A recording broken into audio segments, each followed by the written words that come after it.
How welcome you are upon this realm, our most honored guest. I hope you begin to find this place more familiar than it may.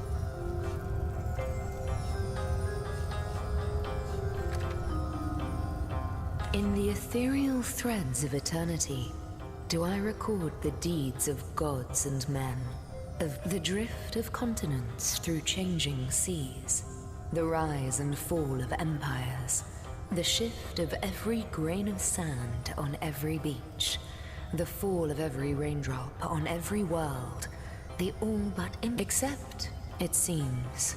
Ask and I shall answer, if I can.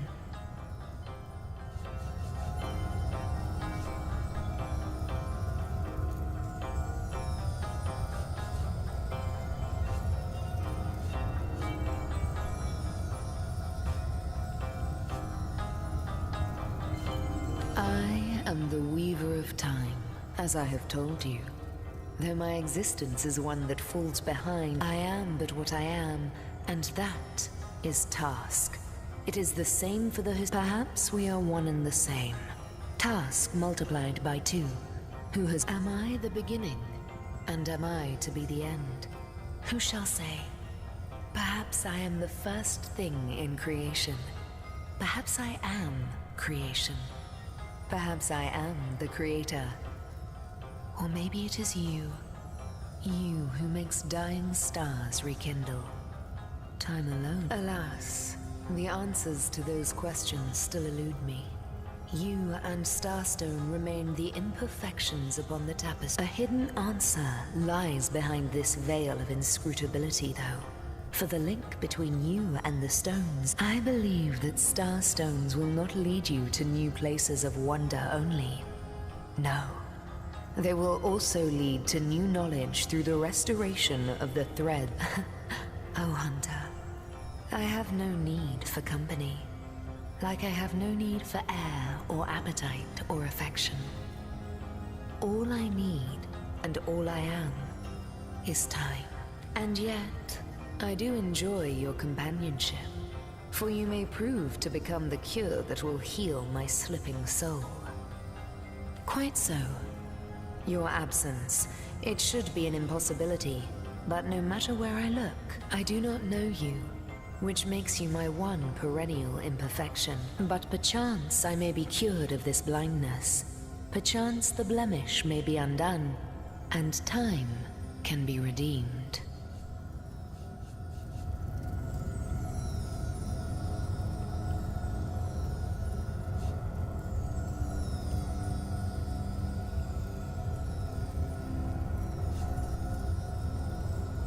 What it is but a seed bereft of sun and water. What it could be, that is what I reside in another realm altogether. But ever since the end of time appeared in these deep dark skies, I materialized here, as if forced to watch the one thing that is unwatchable, unendurable. A thankless task that you may yet free me from forever. I think that perhaps you can redeem time, because you create time. Indeed, you have set in motion an event I no longer held possible. Know that no longer I did weave. I sat here at the end of time and watched on as the void frays the fabric of time like a terrified god that fears the offspring of his own. But suddenly there was you. You who stirred the life within the stones. These stones, children of stars. The new threads emerged, and I began to weave anew. Starstone gives me new strands to braid into the tapestry. And because you give Starstone energy, it seems that you are creating time. These Starstones, please seek them so that time may yet be mended.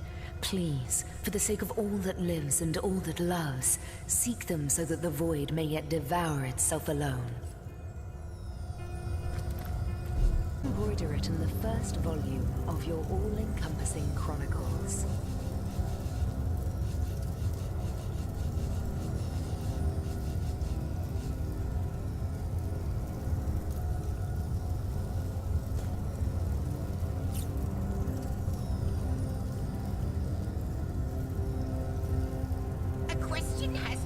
interrupt, milady. Why are there two of us? Two beings that record all of history parallel to one another? That is a good question. I know the imp historian has told you about his agent on Rivellon, and that agent is I. So now that you know of the alliance between me and Sir Zigzax, let us turn to the business at hand. Starstone.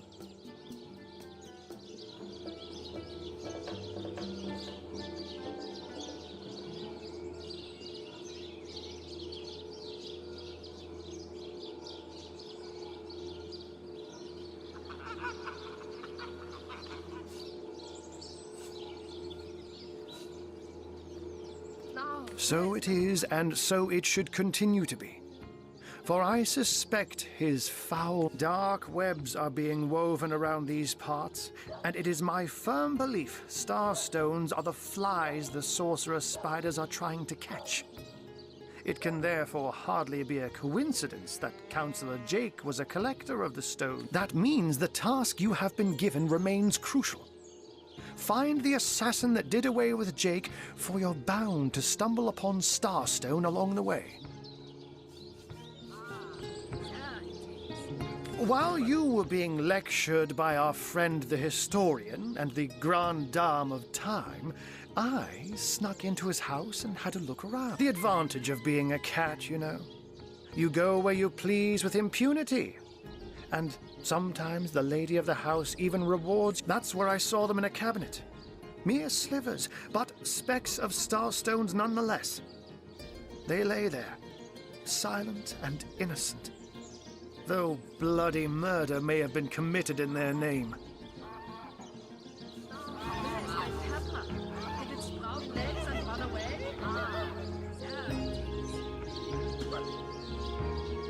Let me phrase it like Zigzax might. A universe without time is like a pen without ink. A pointless instrument stripped of the potential of creation. I'll not pretend to have all the answers, or that I understand all that is happening here and out there among the stars. But I do know I'd rather err on... If Zigzax worries, I worry. We are talking about a creature, after all, that has reclined among the divines as nonchalantly as you and I laze beside the hearths of home.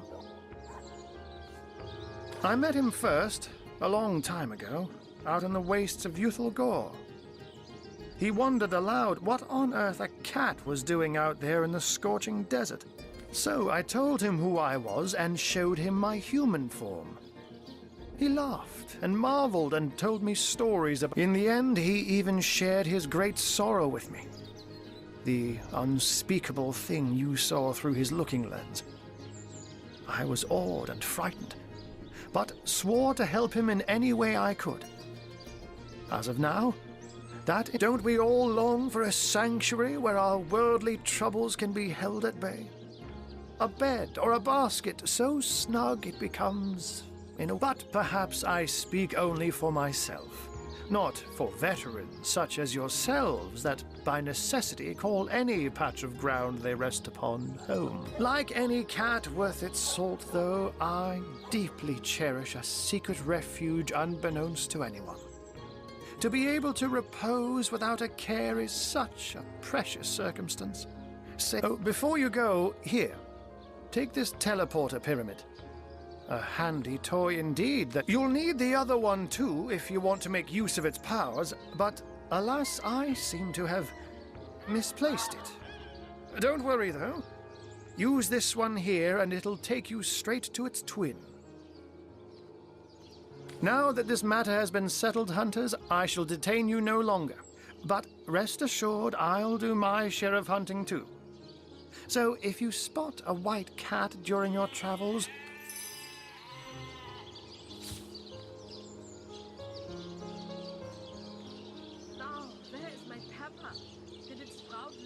run away?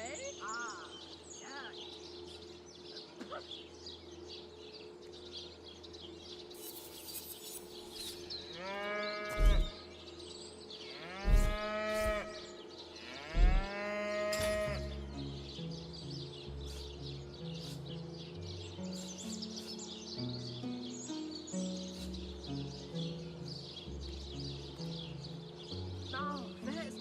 Huh.